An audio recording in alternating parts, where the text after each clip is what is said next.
सुबह सुबह पायल अपने घर में पोछा लगा रही थी। ठंडे पानी में काम करने की वजह से उसके हाथ पूरी तरह से लाल हो गए थे। वो बिना शॉल और स्वेटर के ठंड से बुरी तरह कांप रही थी। काम करते करते वो खुद से कहती है, अगर आज माँ जिंदा होती तो मुझे अपने ही घर में ही सारी दुख तकलीफें नहीं झेलनी पड़ती। दादी को कुछ कहूंगी तो उनकी तबीयत खराब हो जाएगी, इसलिए सौतेली माँ मुझ पर जितने भी जुल्म करती है मुझे वो सब सहने पड़ते हैं। मैं चाहकर भी कुछ नहीं कर पाती। पायल ये बोलकर फूट फूट कर रोने लगती है। तभी उसका सौतेला भाई रोनी वहाँ आता है और चिढ़ते हुए कहता है, ये क्या पायल, तूने अभी तक घर का काम खत्म नहीं किया? तेरे हाथ पैरों में जंग लग गया क्या? तुझे भी अपनी मरी हुई माँ की तरह इस दुनिया में रहना पसंद नहीं आ रहा? अभी बेकार में माँ तुझे इतने धीरे धीरे काम करते देखेंगी तो गुस्सा करेंगी। मुझे माफ कर दो भैया, ठंड बहुत ज्यादा हो रही है ना, इसलिए धीरे धीरे काम हो रहा है। हाथ पैर चल ही नहीं रहे हैं, पर मैं कोशिश करूंगी कि जल्दी ही सारा काम खत्म कर दूं। देख सुन मेरी बात, मुझे तुझ में कोई खास दिलचस्पी नहीं है। तू ये काम 1 घंटे में करे या 2 घंटे में, मुझे कोई फर्क नहीं पड़ता। लेकिन मुझे कॉलेज जाने के लिए देर हो रही है, तो मेरे लिए जल्दी से नाश्ता बना दे। ठीक है भैया, आप मुझे 5 मिनट दीजिए, मैं पीछे का काम खत्म करके अभी आपके लिए गर्मा गर्म नाश्ता बना देती हूँ। रोनी को अपनी सौतेली बहन की आंखों से गिरते आंसू देखकर बिल्कुल भी तरस नहीं आता। वो वहाँ से जाते हुए पोछे की बाल्टी पर लात मार देता है और बड़बड़ाते हुए कहता है, अब इस अनाथ लड़की के लिए मुझे 5 मिनट और इंतजार करना पड़ेगा, तब जाकर नाश्ता मिलेगा। माँ सही करती है इसके साथ मारपीट करके, क्योंकि इसी के लायक है। दरअसल पायल की माँ का बीमारी की वजह से देहांत हो गया। उसके बाद उसके पिता ने शकुंतला नाम की औरत से दूसरी शादी कर ली थी। रोनी उसका सौतेला भाई था। घर में सिर्फ उसकी दादी ही उसे प्यार करती थी। पायल के पिता का भी कुछ साल पहले देहांत हो गया था।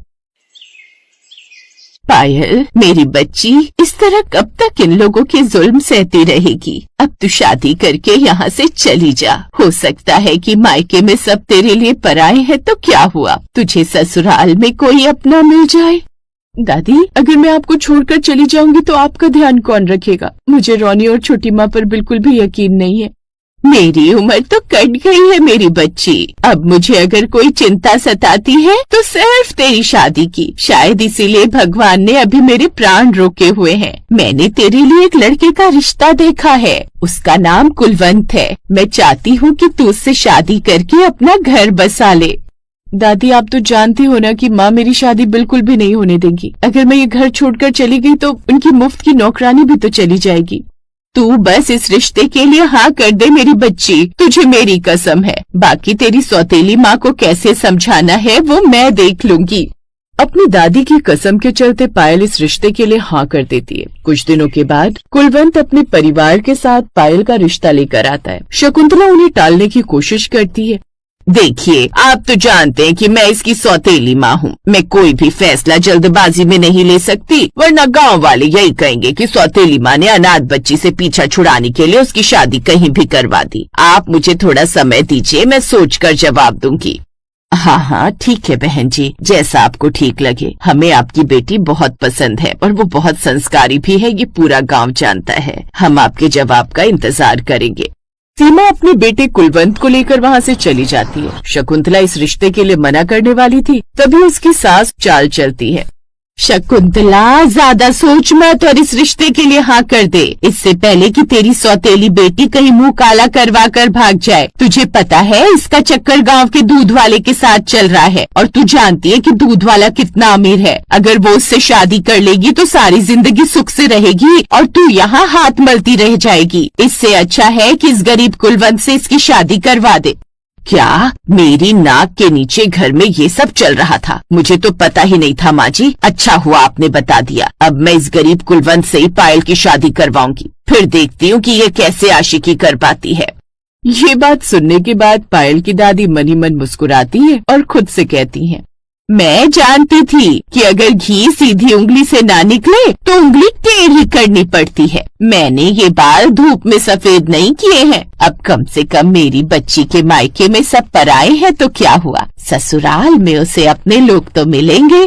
कुछ ही दिनों में पायल और कुलवंत की शादी हो जाती है और पायल विदा होकर अपने ससुराल चली जाती है। पायल हमेशा की तरह बिना शॉल और स्वेटर के अपनी पहली रसोई की रस्म करने जा रही थी। तभी उसकी सास सीमा वहाँ आ जाती है। तू पागल हो गई है क्या पायल? तू पहली रसोई की रस्म कर रही है वो ठीक है, पर तेरा शॉल और स्वेटर कहाँ है? तुझे ठंड लग गई तो? अब माँ जी, मेरे पास तो कोई शॉल या स्वेटर है ही नहीं। मुझे मेरी माँ ने बस 2 जोड़ी कपड़ों में ही विदा किया है। मुझे सब कुछ तेरी दादी ने पहले ही बता दिया था बहू। जब तक मैं हूँ तुझे कोई परेशानी नहीं होगी। मैं हमेशा तेरे साथ तेरी ढाल बनकर खड़ी हूँ। पायल ये देखकर भावुक हो जाती है और उसकी आंखों में आंसू आ जाते हैं। वो खुद से कहती है, दादी ने मेरी शादी इस घर में करवाकर बिल्कुल ठीक फैसला लिया है। आखिर ये परिवार मेरा अपना ही तो है। ससुराल में मुझे वो अपनापन मिल रहा है जो मुझे कभी मायके में नहीं मिला।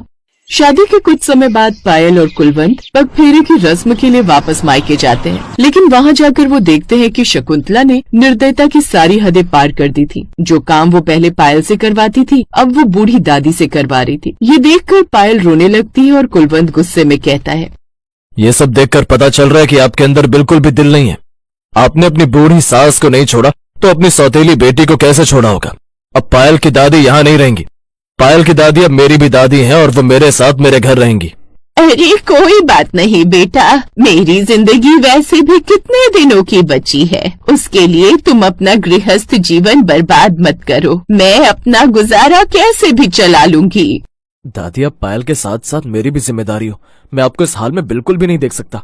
अब आप हमारे साथ हमारे घर चलोगी। कुलवंत पायल की दादी को अपने साथ घर ले आता है। पायल को लग रहा था कि शायद उसकी सास इस बात पर गुस्सा करेंगी, पर सीमा ने बहुत प्यार से जवाब दिया, हमें तो ये काम पहले ही कर लेना चाहिए था। दादी उस घर में बिल्कुल भी सुरक्षित नहीं थी। अब शकुंतला को एहसास होगा कि उसने कितनी बड़ी गलती की है। उसकी अकल तब ठिकाने आएगी जब उसका अपना बेटा रोनी भी उसका साथ नहीं देगा। ये सुनकर पायल हैरान थी। उसने कभी नहीं सोचा था कि उसे इतना प्यार करने वाला ससुराल मिलेगा। वो सबके सामने कहती है, सच में माँ जी, मुझे मायके से ज्यादा अपनापन तो अपने ससुराल में मिला है। मेरे मायके वालों ने हमेशा मेरे साथ पराये जैसा बर्ताव किया, पर यहाँ मुझे वो प्यार मिला जो कभी नहीं मिला था। मैं बहुत खुशकिस्मत हूँ कि मुझे इस घर की बहू बनने का मौका मिला। दादी का फैसला बिल्कुल सही था। मैं बहुत खुश हूँ मेरी बच्ची। जिस लड़की को सारी जिंदगी सिर्फ अपमान मिला, अब उसके जीवन में खुशियाँ ही खुशियाँ हैं। तेरी माँ के मरने के बाद मैं बस यही चाहती थी कि तू सुखी रहे, और वो होते देखकर अब मुझे सुकून मिल गया है। इस तरह पायल की जिंदगी में सब कुछ ठीक हो जाता है। वहीं दूसरी तरफ शकुंतला का अपना बेटा रोनी उसकी नाक में दम करके रखता है। शकुंतला को अब एहसास होता है कि पायल ने उसके कितने अत्याचार सहे थे, लेकिन पायल अब आगे बढ़ चुकी थी। शकुंतला को अब पछतावे के आंसुओं के साथ ही अपना जीवन बिताना पड़ता।